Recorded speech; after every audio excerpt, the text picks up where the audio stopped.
de lo que pueda venir en el examen. O sea, empezamos viendo primero el desarrollo de las etapas procesales. ¿Cuáles son las etapas procesales? ¿Verdad? Y vimos que hay una etapa preparatoria, una etapa intermedia, el debate, las impugnaciones y finalmente la ejecución.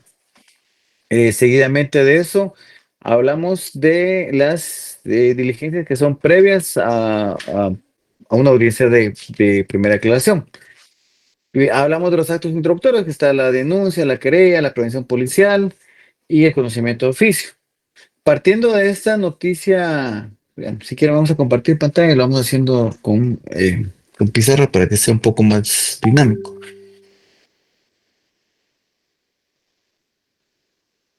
A ver si me deja ahora.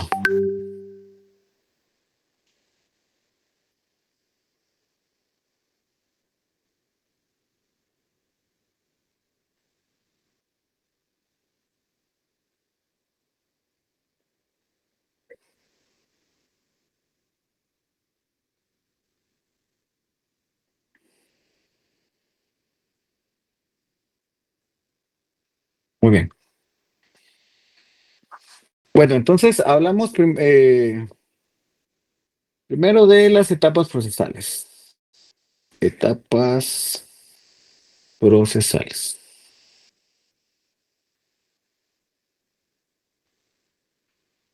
Muy bien, a esto, ¿quién me puede ayudar con las etapas procesales? ¿Cuáles son?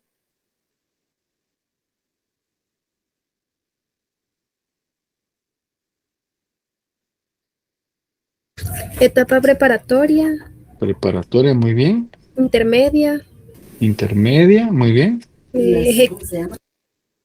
Debate, muy bien. debate, Ujú. impugnación, Impugnaciones, ajá. Y la ejecución. ejecución. Entonces, la etapa preparatoria, hablamos que para que surgir de este punto, en una etapa preparatoria debe haber la existencia de un hecho punible. La existencia de un hecho punible para que se haga el conocimiento del poder público, o sea, del aparato del Estado, tiene que haber una noticia criminal. ¿Y cuál es la manera de iniciar un proceso penal? Entonces, mediante la noticia criminal. ¿Y cuáles pueden ser esas? A ver, recuerden. Denuncia, querella, Denuncia, prevención policial, denuncia, ajá. ¿Qué más? querella, Querella, Querella, ajá. prevención Prevención policial. Prevención policial, ajá. y conocimiento de oficio. Conocimiento de oficio, ¿verdad? Bueno. La denuncia, ¿quién la puede presentar? Cualquier persona, Cualquier persona, no solo el sindicato, ahora cualquier persona. Bueno, la querella, ¿quién la puede presentar? el agraviado, Solo el agraviado. Tenemos dos tipos de querellantes. En el proceso común tenemos al querellante adhesivo y en los procedimientos que son de instancia particular tenemos al querellante exclusivo. Esto solo es como conocimiento porque no en este curso no vamos a ver los procedimientos de instancia particular. Vemos procesos de instancia pública y de instancia pública depende de instancia particular, pero de instancia particular, pues no están dentro de nuestro peso. Y la prevención policial, ¿quién es el que la presenta? la Policía Nacional Civil, Muy bien, la Policía Nacional Civil. ¿Cuándo la presenta la Policía Nacional Civil? Cuando tiene conocimiento de un hecho que reviste las características de la posible comisión de un hecho punible, es decir, la posible comisión de un delito.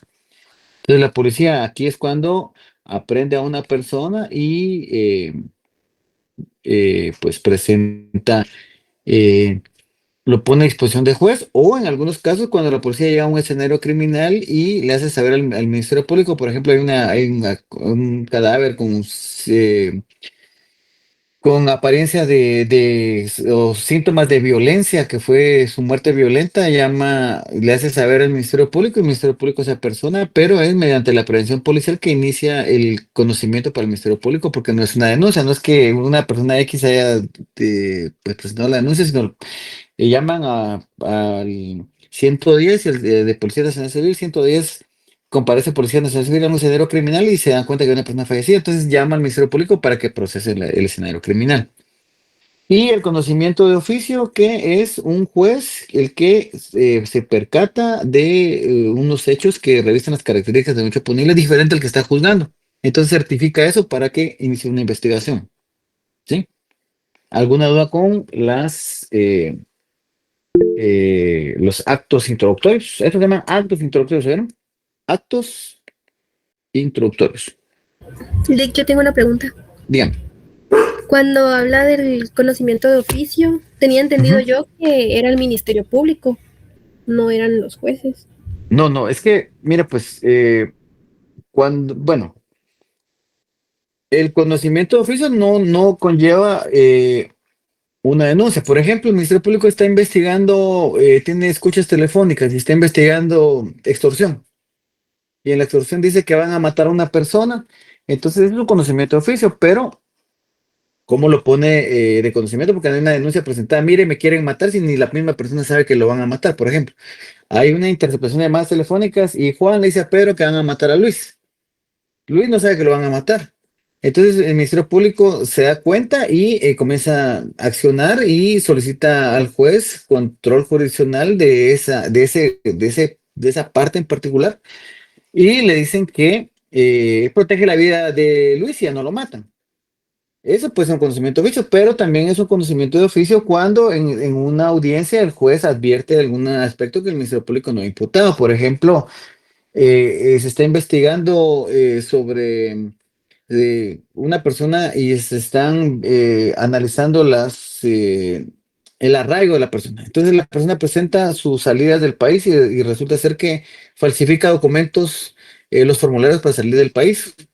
No los firma la persona, los firma otra persona. Entonces ahí hay un conocimiento de oficio que ese hecho pues, revisa las características de dicho ponible porque bueno, ahora ya es electrónico, antes era de manera firmada, pero, por ejemplo, si alguien firma un documento, pero ese documento no revisa las características de veracidad, se certifica para que investiguen si es mentira o no. Es muy común, por ejemplo, en las audiencias incomparecen los indicados y presentan como justificación certificados médicos, y hay algunos certificados médicos que se miran que no son muy originales, ¿verdad? Entonces, pues se oficia primero para preguntarle al médico y el médico le responde que no, él no firmó ese certificado. Entonces ahí se certifica para que el Ministerio Público siga la investigación por la falsificación de ese documento. No sé si entienden el punto. Mira, pues, para que lo veamos de manera más fácil. Independientemente si el conocimiento de oficio lo tiene el Ministerio Público o lo tiene el juez, el conocimiento de oficio hay un proceso principal. Y en el análisis del proceso principal deviene el conocimiento de algún delito. Entonces, como el mismo juez no puede seguir juzgando el mismo delito, ordena que se certifique lo conducente, me estoy comiendo la F, certifique lo conducente para que se investigue ese delito nuevo que está conociendo en ese momento. Entonces, sí tiene razón, pero no solo es el Ministerio Público, sino también es el juez quien puede determinar la posible comisión de un hecho punible. A lo que quiero llegar es de que el juez no establece que hay un delito, ordena que se investigue. O sea, que yo diga, investiga a una persona, no estoy diciendo que lo haya cometido, estoy diciendo que el Ministerio Público pues agote las vías necesarias y las diligencias necesarias para determinar si existe la comisión de un hecho punible o no. Y si existe la comisión de hecho punible, iniciar otro proceso en contra de esa persona por la comisión del delito que se está conociendo en ese momento, que pues te reviste las características, pero no es un delito, ¿verdad? No sé si le quedó claro, compañera. Marjorie. Sí, Lick, muchas gracias. Bueno. ¿Alguna duda, está bien? ¿Estamos bien?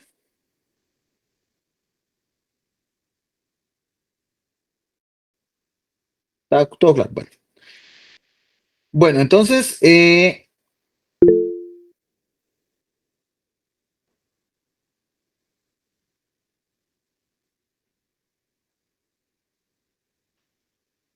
veamos otra situación. Bueno, entonces acá, partiendo de el conocimiento acá en la denuncia, una persona presenta la denuncia, lo cual significa que hasta ese momento el Ministerio Público va a iniciar con las indagaciones para determinar si cometió o no cometió un hecho punible la persona denunciada. Igualmente en la querella, en la prevención policial es donde nos surgen los inconvenientes, digamos, porque recordemos que hay plazos fatales, ¿verdad? Y dentro de esos plazos es desde el momento de la comisión de un hecho punible o de la aprehensión por esa comisión de hecho punible. Cuando es una prevención policial, se tienen 6 horas. ¿Quién? Policía Nacional Civil. ¿Para qué? Para poner a disposición del órgano jurisdiccional al sindicado. Y el órgano jurisdiccional tiene dentro de este plazo las 24 horas para hacerle saber el motivo de su aprehensión y en la medida de lo posible resolverle su situación jurídica. Expresábamos en clases anteriores que no siempre se dan esta situación de que la persona le sea resuelta su situación jurídica en las 24 horas. Y muchas veces no es atribuible al juzgado, sino es atribuible a los mismos sujetos procesales, porque la defensa técnica aduce que en esas 24 horas, realmente no son 24 horas, si nos vamos a la vida práctica, en lo que aprende una persona, llega el abogado, tiene alrededor de 18 horas o 20 horas tal vez, y hay muchas veces en horario inhábil para tramitar documentación que acredite arraigo, que la persona no es delincuente, o ciertas situaciones que son indispensables para una audiencia de primera declaración. Entonces, en estos casos que estamos hablando acá es de la flagrancia, ¿verdad? ¿Qué es la flagrancia? A ver, alguien que me lo recuerde.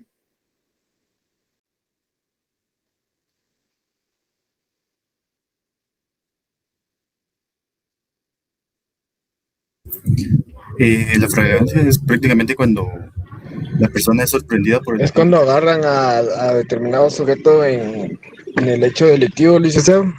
Muy bien, es cuando proceden a la aprehensión, cuando una persona realiza acciones que revisten las características de un hecho punible o, en su caso, están todavía los efectos de estos hechos, es la cuasiflagrancia, que resisten esos vestigios de la comisión de un hecho punible. Es decir, la flagrancia, ver y gracia, el policía va pasando y la persona le tiene la pistola en la cabeza a otra persona y le está quitando sus pertenencias. La cuasiflagrancia es que la persona sale corriendo, él dice, mire, el que va ahí corriendo me acaba de saltar, y cuando mira a la policía y la policía le dice, deténgase ahí, comienza a correr y la policía comienza en su persecución, y cuando lo atrapa, le encuentra vestigios de las pertenencias de la persona denunciante. Esa es la cuasiflagrancia, por hablar en palabras sencillas. Obviamente son cuestiones doctrinales más complejas, pero para que se entiendan palabras sencillas, pues esa es la flagrancia y la cuasiflagrancia. Entonces, cuando hablamos de la flagrancia y la cuasiflagrancia, es donde comienzan los problemas porque ya entramos a una audiencia de primera declaración donde la policía tiene 6 horas para poner a la disposición del juez y hacerle saber al Ministerio Público también todos los hechos que le constan. Ministerio Público de iniciar todas las diligencias que puedan acreditar que realmente el sindicato cometió estos hechos y la comisión de este hecho y la posible participación del sindicato en él.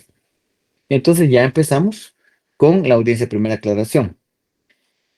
Esto es hablando de cuando existe flagrancia. Cuando no existe flagrancia, que es la denuncia, pues ahí es más complejo porque ahí es donde ya llevamos las audiencias unilaterales, ¿verdad?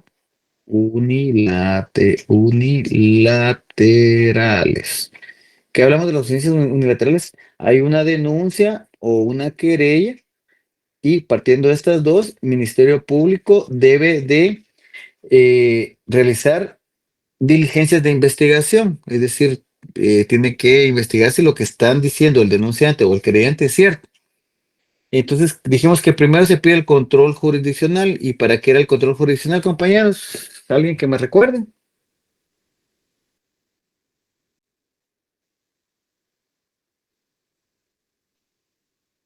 ¿Para qué era el control jurisdiccional? para recabar información sobre cuentas, números, esto. Sí, ¿Qué información. es lo que garantiza el Ministerio Público cuando pide el control jurisdiccional? Para hacer o garantizar, creo yo, o demostrarle a la persona el motivo de su detención, ¿no? No, el control jurisdiccional es para No, que es para que el juez Es para que el juez tome bajo su tutela el proceso que se está iniciando y que de ese órgano emanen los permisos y autorizaciones para iniciar las investigaciones.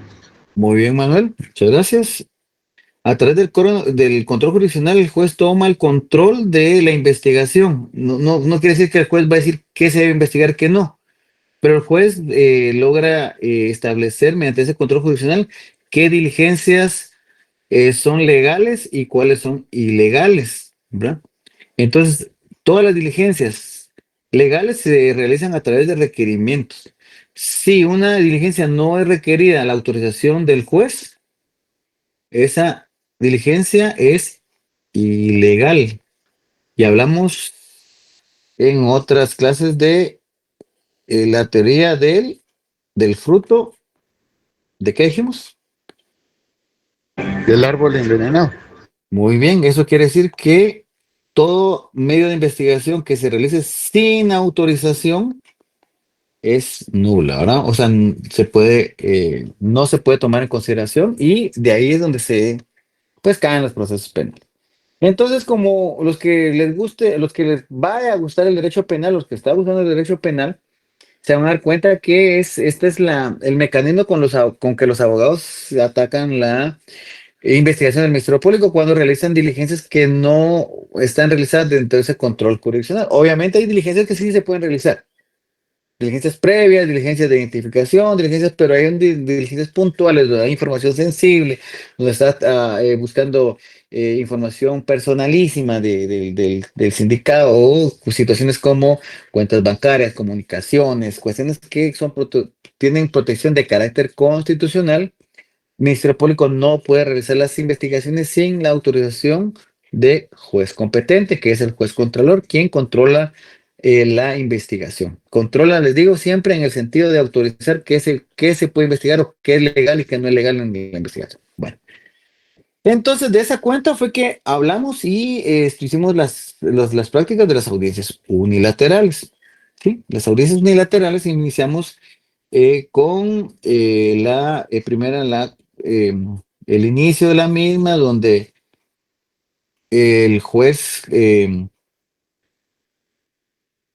por parte del juez, constata la presencia de la persona que interviene, eh, expresa el número de expediente, pero lugar y fecha, eh, expediente, constata la presencia de la persona que interviene y le cede el uso de la palabra. Después el Ministerio Público, porque pues son unilaterales, el Ministerio Público es el que comparece, hace requerimientos y después el juez autoriza o no autoriza.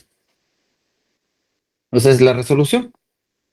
Y esta resolución se autoriza, pues, se autoriza el requerimiento de información, se le da un plazo, se le apercibe que caso incumplimiento comete el delito de desobediencia y que le remita la información en tantos días hábiles al Ministerio Público para que el Ministerio Público, después de tener la información, procesarla, haga los requerimientos que en derecho corresponde. Después de esto, regularmente el Ministerio Público, cuando ya ha acumulado la información que requiere, tiene otra audiencia unilateral, donde en el mismo sentido el juez, la presencia de personas que intervienen, mediante la actividad judicial, cede la palabra al MP, el MP expresa sobre la necesidad de citación a primera declaración o que el juez la orden de aprehensión y el juez siempre resuelve. ¿Qué resuelve? ¿Con lugar o sin lugar la petición? Bueno, ¿para qué va a hacer esto? Para citar a una persona a primera declaración. Hasta ahí, o sea, después de que nació la noticia criminal, que puede ser la denuncia o la querella, o el conocimiento de juicio, el de oficio, el Ministerio Público solicita audiencia unilateral, se va acá a la audiencia unilateral, se requiere información, se recopila la información, después de recopilar la información, vuelven atrás con el juez para citar a una persona a primera declaración, y ya el juez decide si es viable citar a una persona a primera declaración o no. Sea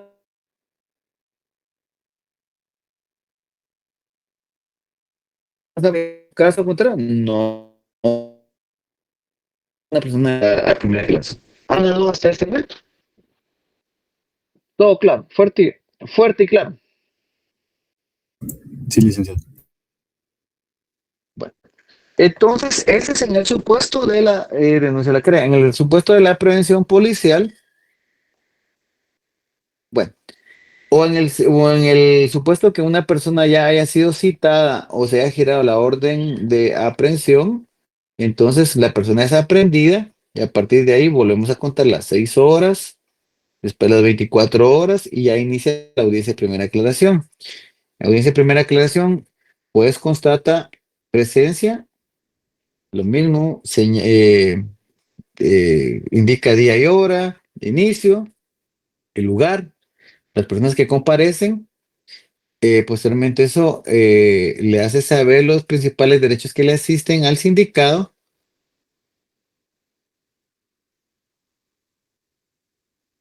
Le indica, le da las advertencias preliminares indicándole en qué va a consistir la audiencia, la diligencia que se va a realizar, que es la audiencia de primera aclaración. Indica que puede declarar, puede abstenerse de hacerlo, le requiere información personal y después de eso le dice que ponga mucha atención, que en este momento iniciará el Ministerio Público a intimarle los hechos que se le atribuyen. Intimar es decir, usted qué fue lo que hizo, cuándo lo hizo y cómo lo hizo. El Ministerio Público le indica, porque usted, señor fulano de tal, el día tal y tal dirección, hizo esto y esto y esto, hechos que esta fiscalía le da la calificación jurídica profesional del delito de robo. Y para sustentar eso se cuenta con los siguientes medios de convicción: A, B, C y D. Hace la enumeración de los medios de convicción y pues ya ahí termina su intervención y dice: es todo, señor juez, ¿verdad? Esto lo hace el MP. Entonces, en este momento fue que les he dicho que se le pregunta al sindicado si declara o no declara. Si declara, puede dar intervención a que inicie el interrogatorio. Si no declara, continúa la audiencia. ¿En qué continúa la audiencia? Ya corresponde entonces al Ministerio Público expresar sobre la posibilidad de ligarlo a proceso o no. Y corresponde entonces después al querellante esa oportunidad y después a la defensa técnica y después ya le deja, como diríamos a los que nos gusta el deporte, ya rebotando la pelota en el juez para que el juez decida. ¿Qué va a decidir el juez, compañeros? ¿Alguien que me diga? Si se liga a proceso o no, licenciado. Si es Si falta se de liga a mérito proceso o o no. de procesamiento. Muy bien, exactamente lo mismo, compañera. Muchas gracias. Si se liga a proceso, es como usted dijo, compañera Dania, auto de procesamiento. Si no se liga a proceso, es una falta de mérito, ¿sí? Si dictan la falta de mérito, hasta aquí llegó el proceso. Les explicaba en la clase anterior que aún en la falta de mérito se pueden dictar medidas de coerción. Pero pues son en hechos muy particulares. Cuando se emite un auto de procesamiento, entonces hay que entrar a discutir el otro aspecto. ¿Cuál era? El plazo razonable para la Mediante coerción. investigación. No, muy bien, es las medidas de coerción. Medidas de coerción. Va. Las medidas de coerción pueden ser de dos tipos. La privativa de libertad, ¿cómo se llama la privativa de libertad? Prisión preventiva. Muy bien, gracias, Mary. Prisión preventiva. Y las medidas sustitutivas, que ¿cuáles pueden ser? Son 7: arresto domiciliario en su propio domicilio o residencia, sin vigilancia alguna, prohibición de la obligación de presentarse a firmar el libro de control de medidas, la prohibición de salir del país sin autorización judicial, la prohibición de acercarse con personas. Está en el artículo 164 y una caución económica. Entonces, estas son las dos tipos de medidas de coerción: la prisión preventiva y las medidas sustitutivas. Cuando se dicta medidas sustitutivas, la prisión preventiva, bueno, cuando se dictan las medidas sustitutivas, primero, cuando el artículo 264 no tiene prohibición y cuando se logran despejar o se logran eliminar los peligros procesales, que es el peligro de fuga Fuga. y el peligro de obstaculización. ¿Cuándo se dicta la prisión preventiva? De la última ratio. Primero, que el artículo 264 tenga prohibición expresa para darle medida sustitutiva. Ahí ya no se discute nada. Si dice no podrá darse, no podrá darse. Y segundo es cuando no desvanece ni el peligro de fuga ni el peligro de obstaculización, ¿verdad? No desvanece el peligro de fuga ni el peligro de obstaculización. No desvanece. ¿Dudas hasta acá? Nali. Muy bien. Y entonces ya decidimos si lo dejamos detenido o le damos medidas en ese momento, ¿verdad? El juez resuelve y resuelve cualquiera de los dos aspectos. O le da medidas o no le da. O sea, o la manda, o le dicta prisión preventiva o le dicta un auto de medidas sustitutivas. Y ya se inicia la tercera discusión, que es el plazo de investigación. El plazo de investigación, ya dijimos que va a depender la discusión si la persona está con prisión preventiva o con medidas sustitutivas. Si está con prisión preventiva, el máximo van a ser de 3 meses. De 3 meses, Y si está con medidas sustitutivas, el plazo máximo va a ser de 6 6 meses. meses. Muy bien. Y ustedes ya están padeciendo, todos ustedes. Ojalá hagan unas buenas tareas, porque el examen ya vi que va a ser pan comido para ustedes. Bueno, entonces,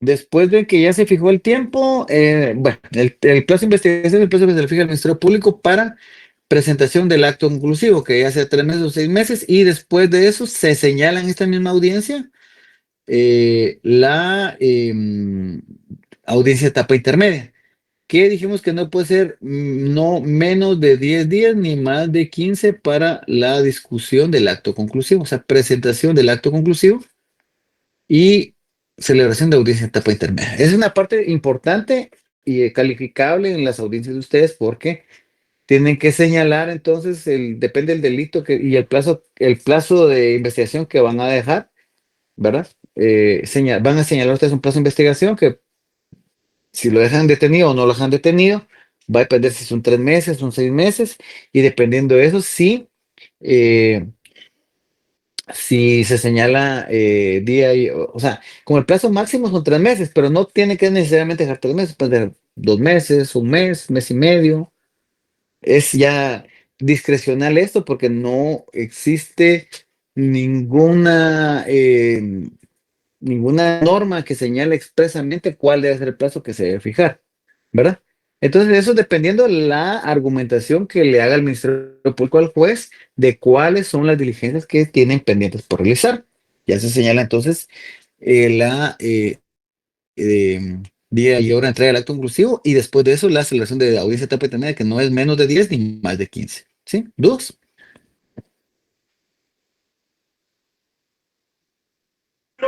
No, listo, claro. Muy bien.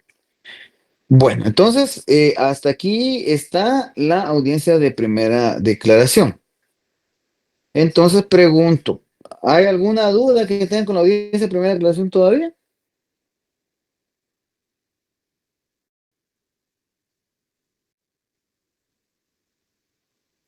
¿No? ¿Todo claro?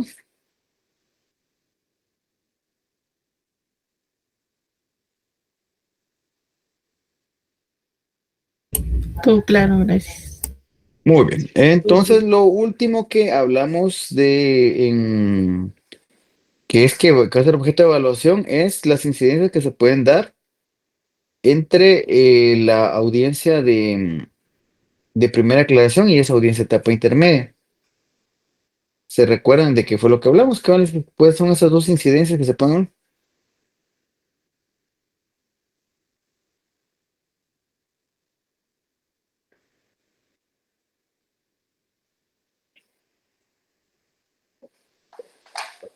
¿No se recuerdan? Dijimos que entre la audiencia el final de la audiencia de primera declaración y la audiencia de etapa intermedia, se pueden, como abogados o también como Ministerio Público, suscitar dos cosas. Primero, la reforma de qué? La Avenida Reforma no era, ¿verdad ustedes? No, La reforma de reforma auto, agraria tampoco era.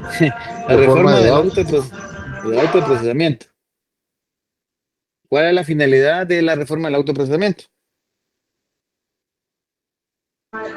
Poder, ¿cómo se llama? Reformar el delito y las medidas sustitutivas. Muy bien. No, el de procesamiento solo es, como dijo el compañero, reformar el tipo penal. Pues no el tipo penal, sino es el autoprocesamiento, y el autoprocesamiento incluye por qué tipo penal fue ligada la persona a proceso penal. Esto les explicaba que tiene varios supuestos. Uno es que la defensa técnica lo pida con qué objeto, con el objeto de determinar que, que la persona, pues darle una calificación jurídica que le mejore las condiciones en las que pueda ser juzgada una persona. Hablábamos de que se lo intentan cambiar de robo agravado a robo, por ejemplo, o en algunos casos de robo a encubrimiento propio y así, ¿no? Pero también lo puede hacer el Ministerio Público. ¿Por qué? Porque cuando llega a la audiencia de primera aclaración tenía conocimiento de ciertos hechos, no tenían la totalidad de los hechos y resulta la situación jurídica, eh, y se limitó a autoprocesamiento por algún delito. Y les hacía un ejemplo tan sencillo como es como una persona está limitada a autoprocesamiento por lesiones culposas, y en ese ítem se muere la persona, entonces ya le reforman el autoprocesamiento por homicidio culposo, ¿verdad? Pero puede ser también de que le emiten autoprocesamiento a una persona por homicidio y después de la investigación surgen elementos que dicen, no, él no cometió homicidio, sino cometió asesinato, ¿verdad? Porque es un homicidio agravado, porque hubo alevosía, hubo ensañamiento, hubo perversidad brutal, o cualquier otra cosa. Entonces, el Ministerio Público, hasta después de la audiencia de primera declaración y revisando la investigación, se dio cuenta que existen elementos que le cambian la calificación jurídica a esto. Entonces, la reforma del autoprocesamiento la puede solicitar tanto Ministerio Público como Defensa Técnica. Y esto les hacía ver porque el auto de procesamiento no es apelable, ¿verdad? ¿Te alguna duda con esto?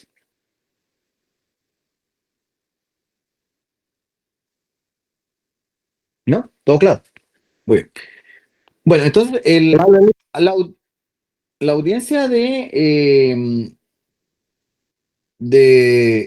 reforma al autoprocesamiento, en la misma manera, el juez indica día, hora, lugar y número de expediente, eh, constata la presencia de las partes procesales, indica el objeto de la audiencia, le cede el uso de la palabra a quien requiere la audiencia. La parte esta expone sus argumentos y después le cede el uso de la palabra a la otra parte. Expone sus argumentos. No le pongo aquí MP y defensa, o defensa y MP, porque les he explicado que indistintamente cualquiera de las dos personas lo puede hacer. Y después de que ambos expusieron sus argumentos, el juez resuelve si declara con lugar la reforma o sin lugar la reforma. Muy bien. ¿Dudas con esto?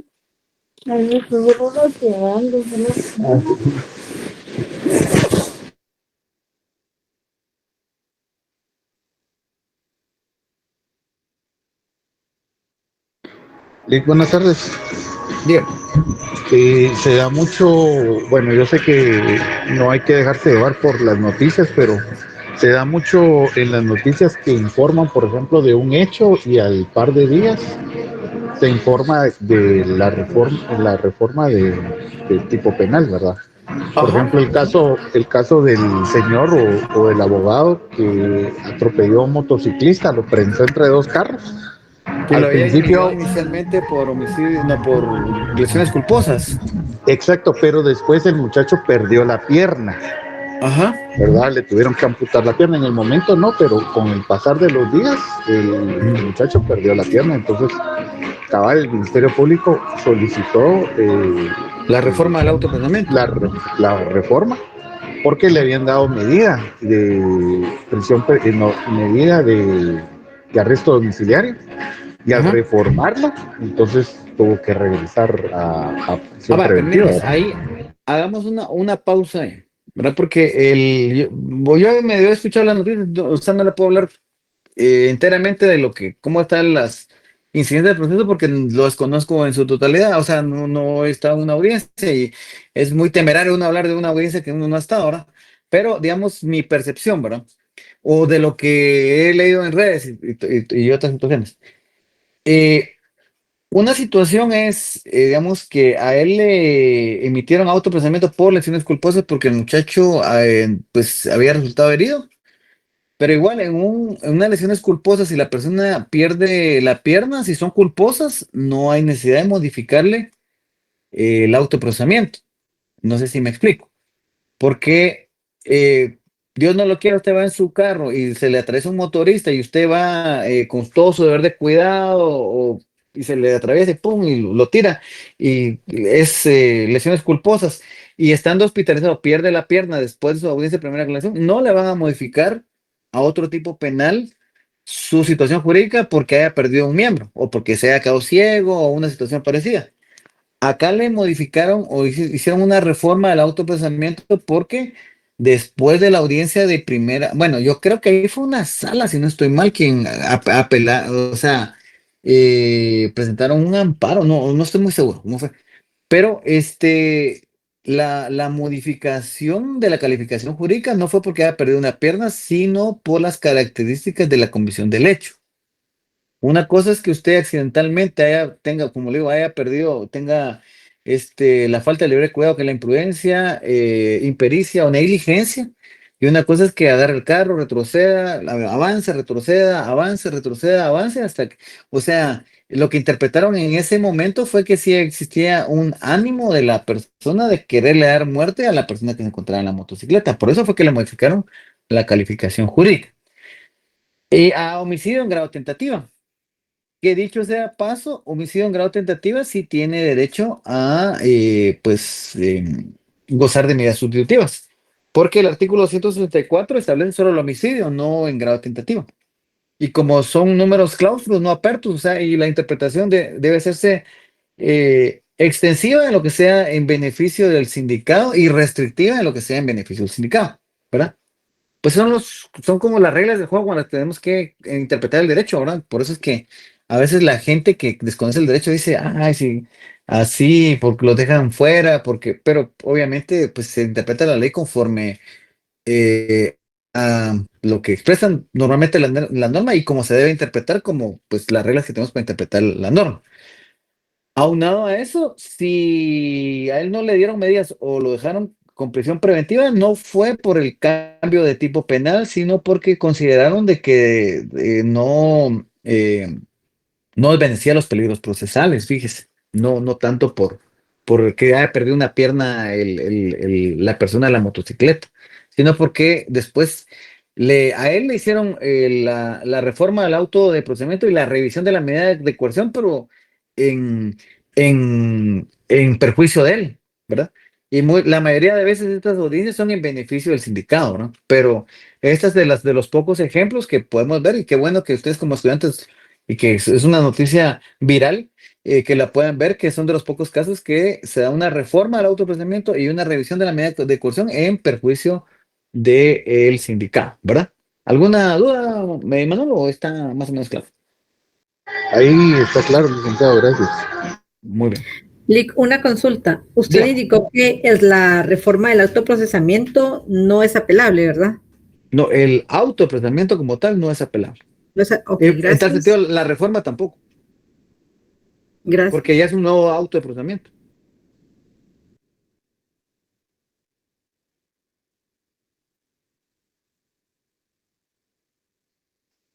¿Aló? ¿Dania? ¿Me escucha? Se perdió la... ¿Me Sí, Lic, escuchan todos? gracias. Sí, gracias. Sí, Lick, aquí lo escuchamos. Pensé que...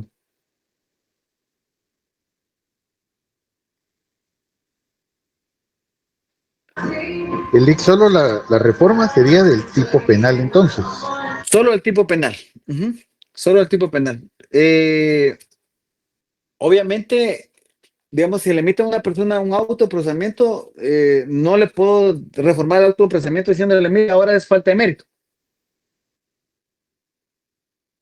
Sino solo es el tipo penal. Mire, ya está bien, ya de lo que se pudo discutir acá, se establece que los hechos denunciados revisten las características de la comisión del delito de,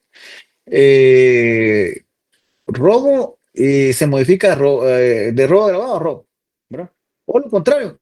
Por ejemplo, si dice, mire, pues, me quitó y no portaba arma y después, por ejemplo, el Ministerio Público pide cámaras y cuando le dan las cámaras vean que la persona portaba un arma de fuego, ya le modifican a robo agravado, ¿verdad?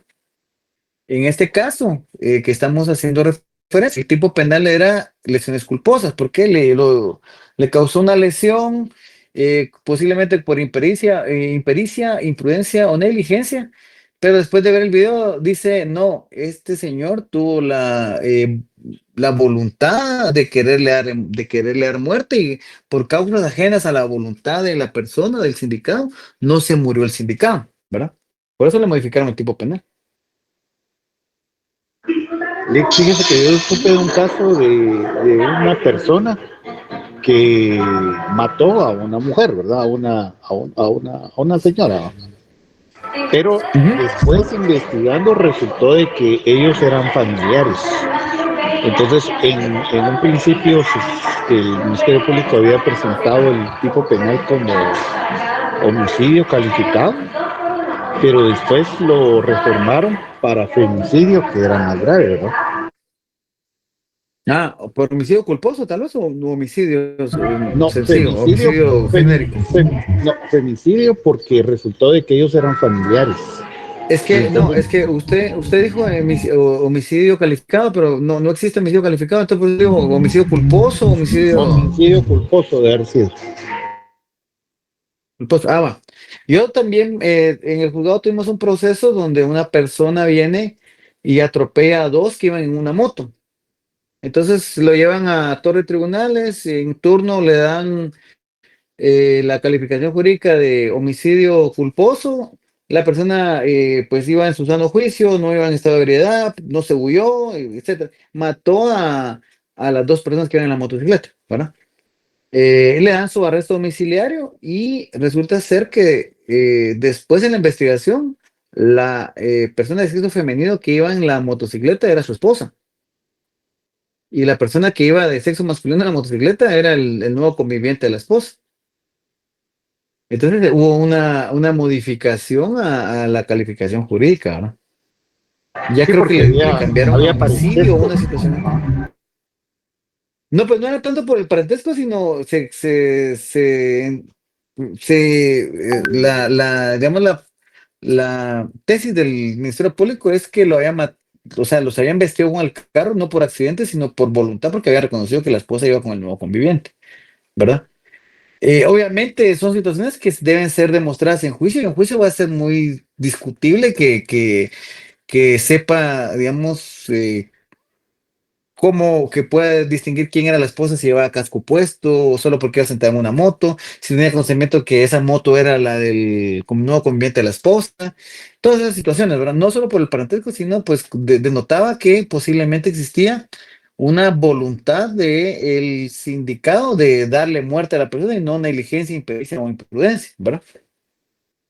Claro que también de los propios hechos se pueden establecer algunos aspectos. Es como lo del video, o sea, si vemos un video del accidente que usted hizo mención, pues obviamente ahí no se mira que haya existido negligencia, impericia o imprudencia.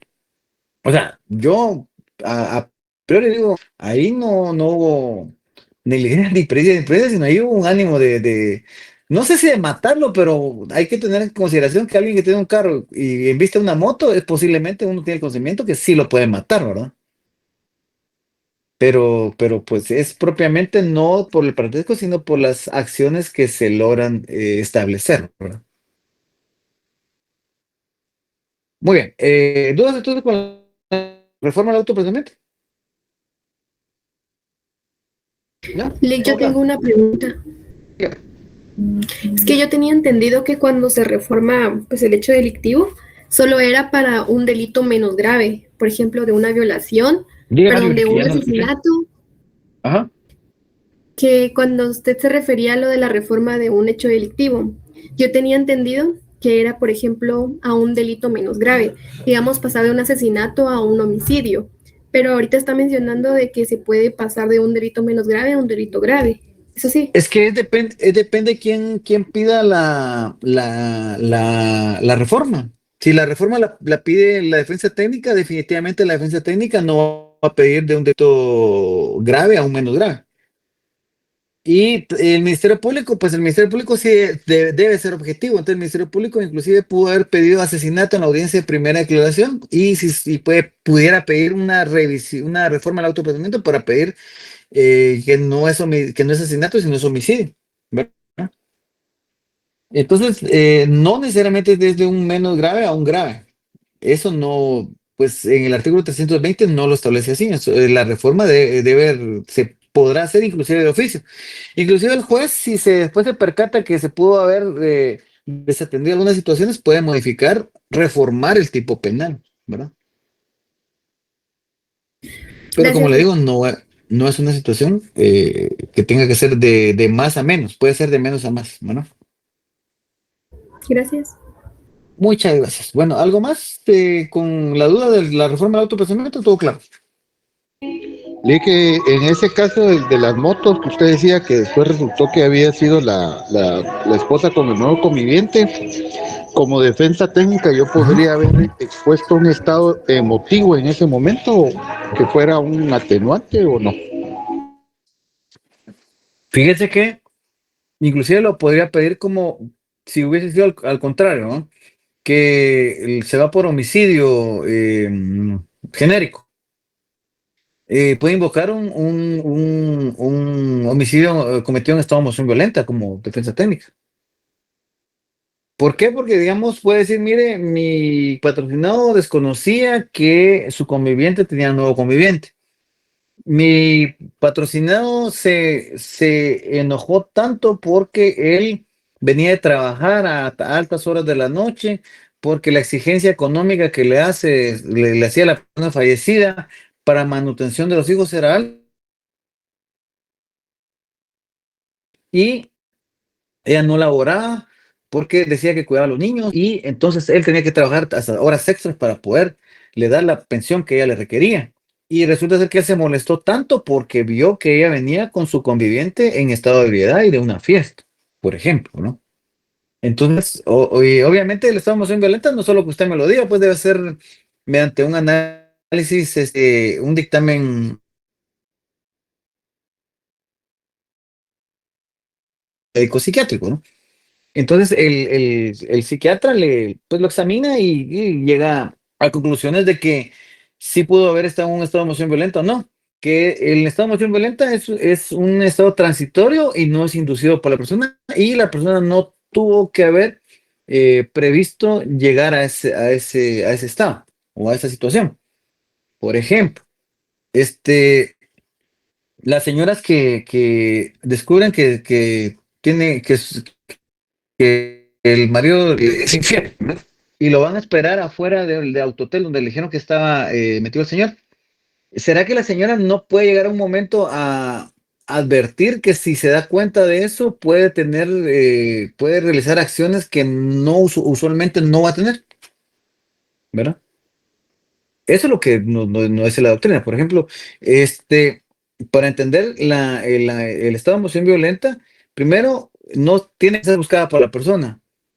Tiene que ser algo pasajero y tiene que ser una situación que no le permita prever las consecuencias jurídicas ulteriores que va a tener derivado de los actos que va a realizar.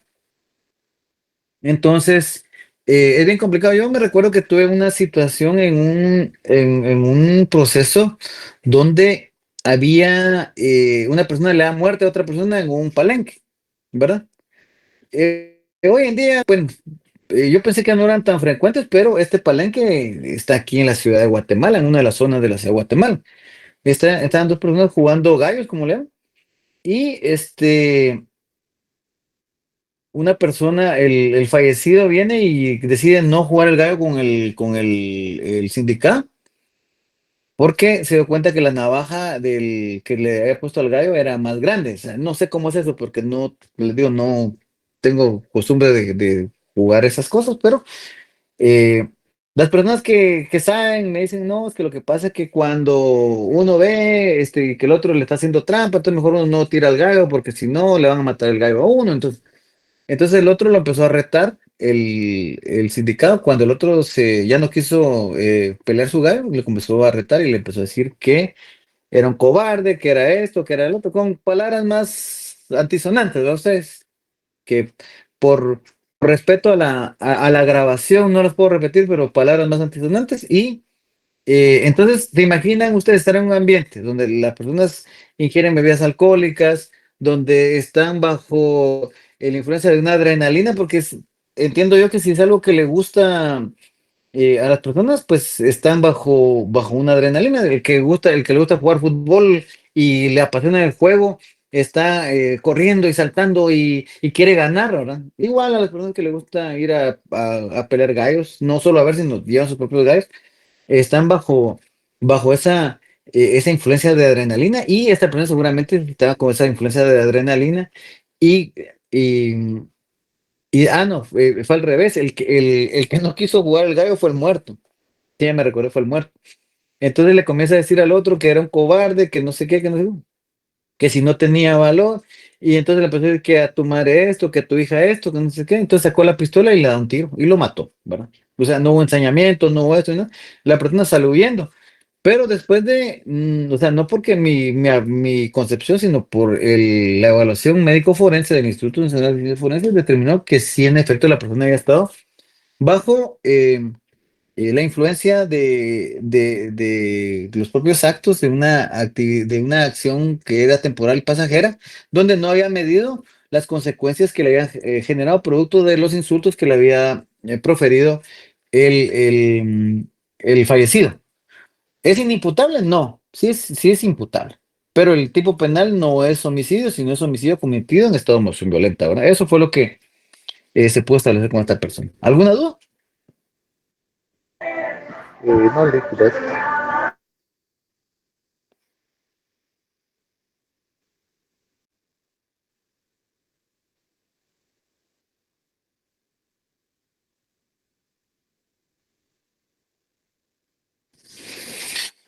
Muy bien, entonces, lo último es la revisión de la medida de coerción. En la revisión de la medida de coerción, después de que han cambiado primero las circunstancias primitivas con las que se emitió o que se dictaron las medidas de coerción, se logra realizar esta situación. Entonces, en la revisión de las medidas de coerción, vamos a verificar primero si cambiaron o no cambiaron estas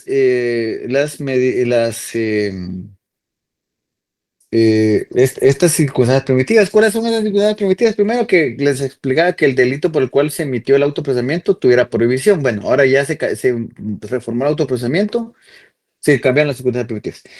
En la audiencia de primera aclaración no se tenía como documentación para desvanecer el peligro de fuga, ahora ya se tiene. Entonces varían entonces las circunstancias primitivas. Que se conocen nuevos hechos que no se conocían en la audiencia de primera aclaración, entonces hay una variación de las circunstancias primitivas. Entonces el abogado, el sindicato o su defensa pueden promover esta audiencia. Y entonces, por ejemplo, si está en prisión preventiva, pueden solicitar que le dicten medidas sustitutivas, o que si, por ejemplo, les explicaba que una circunstancia que puede variar las circunstancias primitivas es una persona que estaba con medidas sustitutivas de 1 millón de quetzales desde el 2015. Dice, mire, llevo 10 años, pues habiendo prestado una caución, y hace 10 años yo era una persona productiva, pero a partir de este proceso penal ya no me contratan, y pues ese dinero me servirá para las enfermedades que tengo actualmente. Acredita qué enfermedades tiene actualmente y pide una rebaja. Entonces pide una rebaja de 1 millón a 25,000, y se establece que en efecto pues ya la caución no es la función de la caución es para garantizar la presencia del sindicato. No es una garantía de presencia, no es una imposición de una pena. Entonces se le disminuye la pena, no como la protección de la 25,000, sino a 500,000, y ya la otra parte se hace la devolución. Esa es un ejemplo de una revisión de la medida de coerción también. En esas audiencias viene y igual el juez constata la presencia de las partes y día, hora, el número de expediente, sea el uso de la palabra, en este caso a la parte solicitante, la parte solicitante expone, la contraparte expone, y el juez resuelve, con lugar o sin lugar la revisión de las medidas de coerción. No necesariamente si se piden las medidas de coerción, se tienen que dictar. En ocasiones sí y en ocasiones no. ¿Alguno de más? Lick, hace un tiempo yo escuché que estaba Otto Pérez, que le habían dado una medida de coerción económica de 5 millones, pero él alegaba de que le habían embargado las cuentas, le habían quitado propiedades y llevaba no sé cuánto tiempo sin trabajar, obviamente, porque estaba detenido y estaba pidiendo una rebaja, ¿verdad? Al final se la dieron y pues la pagó y logró salir, ¿verdad? Ese sería un ejemplo. A ver, repíteme, no, ahí lo que él fue una reparación digna, porque él aceptó cargos. No fue porque no fue una reforma al autoprocesamiento, sino fue una reparación digna. A él se le impuso como reparación digna el pago de no sé cuántos millones y él después, cuando le resuelven en sentencia que la reparación digna debe ser de menos dinero, ¿verdad? Eso creo que fue lo de él. En algunos casos, cuando se dicta una caución económica y la persona no la puede pagar, se queda detenido. Y después piden una revisión de la medida de coerción, como puede ser en ese caso, para que disminuya la cantidad, porque dice, mire, ya pasaron 10 años y él, la medida de caución que se le puso de 3 millones, no la puede pagar porque nunca va a tener ese dinero. Y no le resuelve su situación jurídica. Y ya pasó más tiempo detenido del que se esperaría si los declaran a llegar, si lo sentenciaran culpable, podría pagar. Entonces, ahí en esos casos es que se pide los abogados una revisión también, ¿verdad? Pero es dependiendo, digamos, cada caso particular cuando lo que se resuelve. Ujú. No sé Sí, si que le... tengo una duda, no sé si me estaría adelantando o por ahí iría, la aceptación de cargos, entonces no sería en la primera audiencia, ¿no? Bien, la aceptación de cargos es la primera audiencia. La aceptación de cargos se puede dar desde el momento que se emite un autoprocesamiento. Es decir, obviamente, lo vamos a ver más adelante, pero la aceptación de cargos, una vez se emite el autoprocesamiento, la defensa técnica levanta la mano, señor juez, solicito, después de haber instruido a mi patrocinado, que él desea aceptar cargos. Entonces, inclusive, le pueden dar una libertad caucionada y según la ley de aceptación de cargos, dice que se debe de suspender la audiencia por lo menos una hora. Y después de eso ya, pues, entrar a discutir la aceptación de cargos. Obviamente, la mayoría de órganos jurisdiccionales no tienen espacio en la agenda para suspenderlo una hora y esperar que en una hora se termine, sino, bueno, entonces mire, lo vamos a dejar con libertad, con libertad simple o juratoria. Y usted comparece a que discutamos ya la aceptación de cargos. Entonces la persona sale y pues se empieza a discutir la aceptación de cargos. Que hay varios aspectos en la aceptación de cargos. Tiene que haber como hay agraviado, tiene que haber reparación digna, tiene que existir también la evolución de los frutos cuando fuese el caso. Y pues estas circunstancias que a final de cuentas eh, es una justicia de manera más reparadora. Les digo esto, bueno, son intimidades trabajando uno en juzgados de paz de pueblo, ¿verdad? Nosotros teníamos un auxiliar de mantenimiento. Entonces, el auxiliar de mantenimiento era auxiliar de mantenimiento y guardián, o sea, conserje y guardián. Entonces, el señor entendía, él o sea, no era estudiante de derecho, no era él, lo que hacía en el día era pasar la escoba y el trapeador y limpiar el juzgado, y en las noches lo que hacía era cuidar el juzgado. Pero él, cuando le tocaban la puerta en la noche, le decía, mire, como en el pueblo no saben quién es el juez, ¿no? Eso lo miraban así más o menos vestido, le decía, señor juez, fíjese que yo le llevé mi radio a arreglar al señor allá y no me lo quiere devolver. ¿Dónde vos? Va, venite, vamos. Y él, con el gafete puesto, le llegaba a tocar la puerta y le decía, mira, vos le quitas el radio, del sí, va, dámelo pues. Y le agarraba el radio y se lo daba. Ya, ya está. O sea, cualquiera podría creer que eso es justo, pero ¿era legal? Seguramente no, porque ahí, inclusive si la persona que le fue a quitar el radio con lujo de fuerza lo hubiese denunciado, o sea, el señor se va detenido, pues, porque él no puede hacer esas cosas, ¿no? Posiblemente era una justicia retributiva e inmediata, pero no es legal porque yo, digamos, bajo ese parámetro puedo llegar a decir cualquier tipo de mentiras a un juzgado y la persona que me atiende puede hacerme caso inmediatamente sin investigar, sin indagar y sin hacer nada. Y seguramente, pues se cometen muchas injusticias bajo esos parámetros. Por eso que nuestros procesos son lentos, son... eh, quieren ver, o sea, pocas veces se logra vislumbrar esa sensación de justicia, pero también al tenor de la experiencia les puedo decir que mucha gente, mucha gente no busca justicia, sino busca venganza, ¿no? Y tampoco el Estado es un órgano pues, que aplica la venganza, ¿no? No sé si le salió su duda, amigo. Sí, gracias. Bueno, entonces, ¿tienen alguna duda con... Hasta aquí en el examen. Básicamente de lo que hablamos el día de hoy, eso es el examen. Las etapas procesales, Paso prácticamente.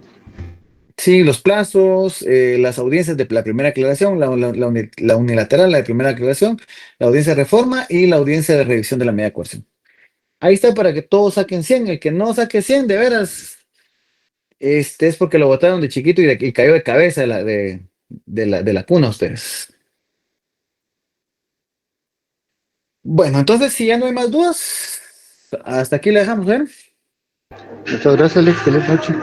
El lunes ya Gracias, empiezan los Alex. exámenes, ¿no? El martes empiezan los exámenes, pero el lunes normalmente no hay clases. Sí, pues, o sea, lunes, a mí me tocaba martes ya empiezan exámenes, no tenemos clases, nos miramos entonces hasta el 2 de marzo, que es el examen con ustedes, a primera hora. ¿Correcto, Alex? A él les encargo que lleguen temprano y el viernes de la otra semana más tardar con las tareas así, no nos dejan muy complicada la tarea a nosotros de calificarles sus tareas porque pues son muchos grupos y hay que escucharlos a todos, ¿no? Entonces, Dios nos los bendiga y nos estamos platicando en clase y